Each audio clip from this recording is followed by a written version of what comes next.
আপনাদের সঙ্গে একখান গোপন কথা শেয়ার করি। আজকে আমরা চুলায় মাংস রান্না করিব। আপনাদের সঙ্গে সেটা শেয়ার করিব যেভাবে রান্না করিলে খুব সুন্দর স্বাদ আইবে এবং আপনারা পুরো প্রসেসটা যদি দেখে ফেলেন তাহলে কিন্তু সুন্দর করে রান্না-বান্না শিখতে পারবেন। সুতরাং কেন আর দেরি? চলো রান্না করি তাড়াতাড়ি। তেলটারে গরম করিয়া তার মধ্যে দেব আলু ছাড়িয়া। আলু যখন কড়কড়া হবে ভাজিয়া তখন সেটারে ফেলবো আমি নামাইয়া। এবার যখন নামাই ফেলি তখন আমার মশলাপাতির কাজ শুরু করি।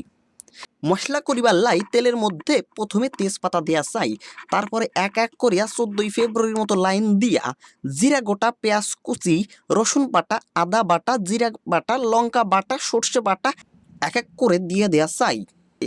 এরপর দেওয়ার পরে সুন্দর করে নাড়িবার চাই এবং তারপরে সুন্দর করে নাড়িয়া লইয়া টাইয়া আমাদের একটা সুন্দর যখন ফ্লেভার বেরোবে, মনু বুঝতে পারছো নি?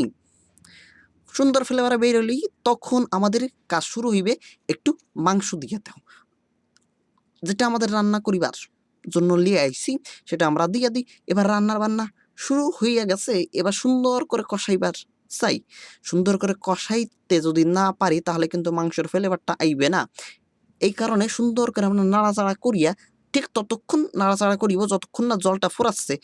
সুন্দর করে নাড়াচাড়া করি আর সুন্দর করিয়া একটু কষাই লই।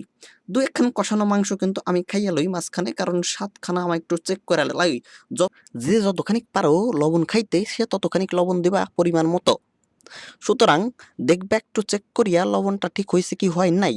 এবার আমাদের কাছে খুন্তি আছে বড় ছোট তাই মিলাইয়া একটা সুন্দর করে নাড়াচাড়া করিয়া ফ্লেভারটা কিন্তু সুন্দর বানাইছি এবার। এবার কিন্তু আমি আপনাদেরকে একটু দেখাবো আমার পাশের বাড়ির গার্ডেনিং এবং কিছু মোবাইল-টোবাইল এই আশেপাশে পইড়া আছে। সুন্দর করে ফুল ফল একদম সুন্দর করে সবকিছু হয়ে গেছে। এর সাথে আমাদের মাংসটা ভাজা কিন্তু হয়ে গেছে। সুতরাং কোনো কথা নাই আর, দ্বিতীয় কথা নাই। এবার মাংসটা কষানো হয়ে গেছে, এবার কিন্তু জল দিয়ে দেবো। জল দিয়ে দিলে কিন্তু আর কোনো কষানি মাংস খাওয়া যাইবে না। সুতরাং এর আগে যতগুলো কষানি মাংস খাওয়া যায় ততগুলো খাইয়ে নিতে হবে।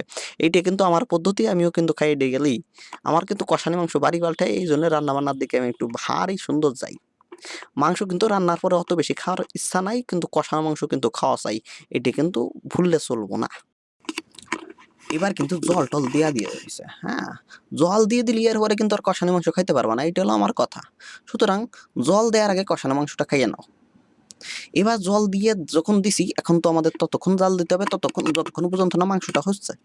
এবার তার ভিতরে মাঝে মধ্যে একটু চেক করে দেখো লবণটা ঠিক হইছে নাকি, সবকিছু ঠিক হইছে নাকি। যদি কোনো কিছু কম থাকে তাহলে তো আর কোনো কিছু দিতে পারবা না। কিন্তু লবণ যদি কম থাকে তাহলে লবণটা, লঙ্কাটা এটি একটু দিতে পারবা। এটা আমার একটু পরামর্শ থাকলো তোমাদের জন্য, তোমরা এটা দিতে পারো। তাহলে এবার কাজ হলো কি, গরম মসলা যেগুলো বাজার থেকে আনা হয়েছে সেগুলো যদি গুঁড়ো আনিয়ে এসো তাহলে তো পুরা দমদম করে ঝাইড়ে দিলা, দিয়ে দিলা মাংসের মধ্যে একটু সুন্দর করে নাড়াচাড়া করে নামাই দিলা। মাংস এবার রান্না হয়ে গেছে কিন্তু তোমাদের আমি খাওয়া দেখাইতে পারতেছে না, কারণটা হইলো তখন অন্ধকার হয়ে গেছে। অন্ধকারে আর ভিডিও শুট হইতেছে না, ফ্ল্যাশ লাইটগুলো নষ্ট হয়ে গেছে। সুতরাং যে পর্যন্ত দেখছো এই পর্যন্ত তোমরা রান্না বান্না করো, এরপরে খাও, তো তোমাদের শেখাতে হবে না, তোমরা সেটা পারবা। সুতরাং সবাই অনেক অনেক ভালোবাসা জানাইয়া আজকের মতো বিদায় নিচ্ছি।